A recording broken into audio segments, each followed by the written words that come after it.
Have you ever felt completely paralyzed in a stressful situation, unable to think clearly, and perhaps even unable to move? Does your mind sometimes shut down, maybe even when you need it the most? And maybe this happens to you once in a while, or maybe it's your regular go-to stress response. So let's talk about what the freeze response is and how it actually is helpful in certain situations, but how it can be problematic in many, many situations. We'll go through the symptoms of the freeze response and then how to stop it. 3 steps and a couple of very helpful tools. So, our human brain is wired in a way to keep us safe, to keep us surviving. And you've probably heard of the amygdala, which controls the fight, flight, freeze response. Now, the amygdala is one of the oldest structures of our brain in evolutionary terms. And reptiles actually have a very similar mechanism. And this part of the brain is designed to make you move really quickly into a survival mode. And yes, freeze is a survival mode. So most mammals will first choose flight. When there is an immediate threat, most mammals will choose to flee. If they can't flee, they'll fight. But if they can't flee or fight, they'll freeze. So the freeze response happens in the face of the most significant danger, and a danger that is overwhelming to the person, the animal, the being. And in extreme danger, the freeze response can be very helpful. The problem is that the freeze response can be triggered by all sorts of everyday situations, as well as by memories and by sensory information, sights, smells, sounds that remind us of the past. And in these situations where we are not in extreme danger, then the freeze response can be very problematic. But again, I don't want you to blame yourself for this, and I think you'll understand that by the end of this video today. So let's take the example of a mouse that is being chased by a cat. So that mouse will flee. If it can flee, it will flee. It's not going to turn around and fight. It has no chance to fight the cat. But if the mouse can't flee, if the mouse gets trapped in a corner, no way out, it will go into freeze mode. And the freeze mode protects that mouse in a couple of ways. One is it's sort of playing dead. So maybe the cat will lose interest. Maybe the cat will, bat it around a little bit and then walk away and leave it for a second. But worst case, the cat does not leave it alone.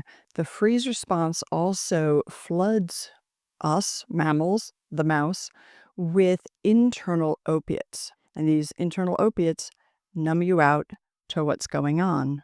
So that's also protective for that mouse. So I know sometimes just hearing this example can feel very upsetting if you have a freeze response, because it's likely that you had situations in the past where you were in that situation where you could not flee and you could not fight. So all 3 of these survival responses can be very helpful, right? Fight, flight, and freeze when they are needed. But most people develop a habit with one of them. And I don't mean habit like you're choosing the habit, but I mean it just becomes your go-to automatic response to stress. So some people are fighters, some are fleers, some are freezers. Obviously, people do use more than one, but knowing what your main go-to stress response is can be very helpful in learning how to modulate it, how to calm it down. Because it's usually excessive for the current situation, meaning, and when I say excessive, again, not critical, but these responses are meant to be triggered when there's really immediate danger. They're really not needed for most current day situations where we really need to engage our frontal lobe. We need our planning brain online to fix problems. And that gets totally shut down by this response. So people who have a go-to freeze response, there is a strong connection to CPTSD. And in working with people over 20 years as an anxiety and trauma specialist, I realized that it was not only violent childhoods that could trigger freeze response, it was also neglectful environments. Because for a child, survival is based on the relationship. Survival is based on the relationship with the caregiver. So if there's a neglect, if the caregiver pulls away and is not there, it's a threat to that child's survival and also a threat to that child's identity. Our identity develops in relationship.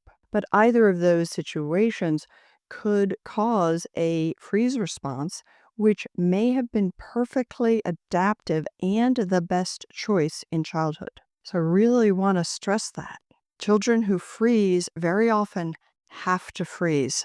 It is an adaptive response. And then it also can get ingrained so that that ends up being our automatic go-to later in life.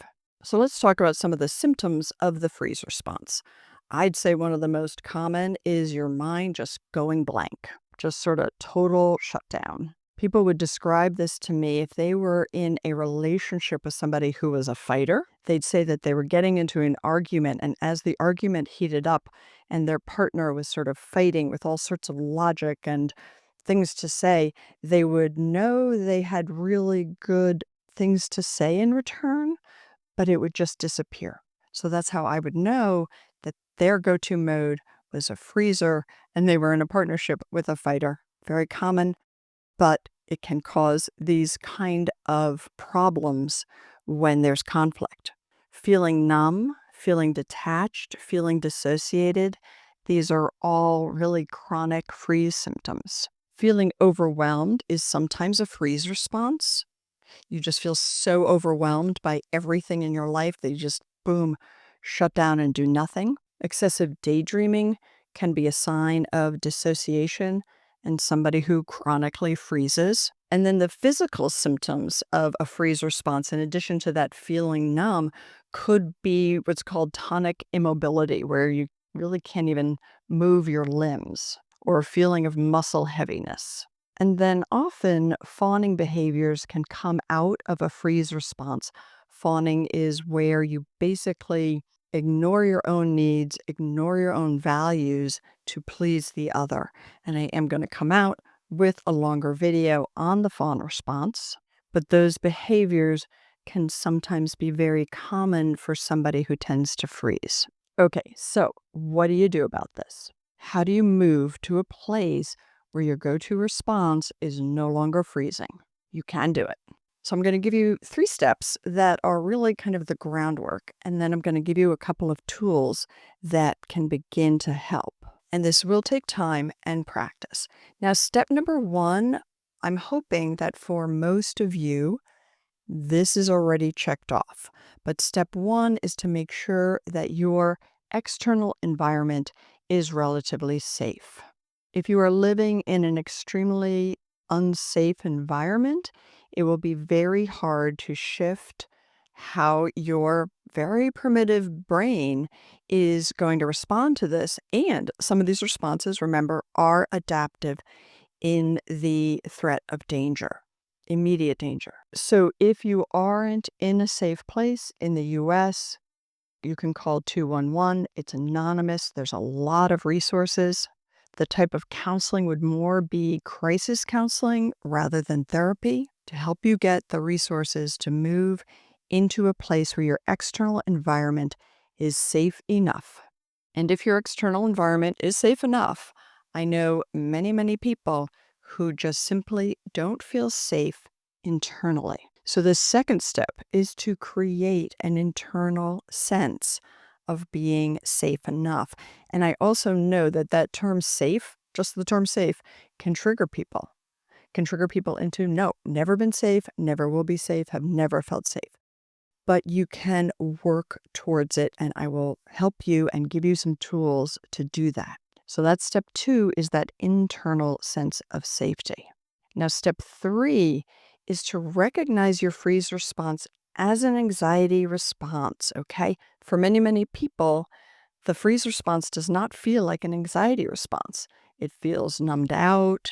It might feel blank. The daydreams. It may not feel like an anxiety response, but it is the most extreme of the anxiety responses, right? So recognizing it as an anxiety response can help you access many tools for anxiety that will actually help you. Now, just briefly on anxiety, anxiety is worrying about something that is in the future, mostly that you can do nothing about now, right? Separate from a productive worry where there's something you can do about it. Cognitive anxiety, at least the thinking part of anxiety, tends to be about either problems in the past you can't fix or problems in the future you're not anywhere near the point where you would be able to do something about them. Now, the problem with the freeze response, I'm sure this is occurring to all of you already as I'm saying this, is that the freeze response gets triggered, boom, by the amygdala, by a smell, by a sound, maybe by a memory. So that feeling that hits you out of the blue may not feel like it is tied to anxiety. But the more you begin to use some of the tools we're going to talk about, like grounding in particular, the more you use those tools, the quicker you'll be able to recognize, ooh, I'm beginning to go into a freeze mode, or wow, I just hit a freeze mode because I heard something that reminded me of something. So identifying it as anxiety helps you understand that your brain is trying to protect you from a threat that is not in front of you. Your brain is confused about timing, right? That old part of our brain, that reptile on the wall, does not understand today, tomorrow, yesterday, right? It's very interesting watching my grandchildren when they begin to understand what the concept of tomorrow is, but that takes years. This part of our brain, not there. So everything is immediate and memory is real. So I do not want to downplay how challenging this is and can be, but I also want to give you the encouragement to use some of the tools. So tool number 1 are grounding exercises. Now, grounding exercises approach the issue from the body to the brain, right? With something like the freeze response and even the fight flight response. They're so automatic and they're so body-based that we very often can't think ourselves out of the problem or think ourselves out of that feeling state. It takes actual movement of some type to shift us out of that state. So grounding exercises for freezers can actually be most effective when they're activating. So an example that I would use in my office, if a client was going into a freeze mode, I had some big pillows and we would play catch with the pillow. Playing catch with the pillow, and you can do this by yourself by throwing a softball up in the air, throw a pillow up in the air. You have to be present to a certain extent in your body in the moment to throw and catch. So a lot of grounding exercises are very calming, right? Which can be very good. But for somebody in a freeze state, activating the mobilization, right? Getting mobilized can help. So jumping jacks can help. I have a video on grounding exercises, and the last half of it is on things like stomping your feet, jumping up and down. Do things that get your body moving and get you out of that freeze kind of numbed state. Focusing on our senses, our 5 senses of sight, sound, smell, taste, touch. Very grounding to feel your senses and really think about them.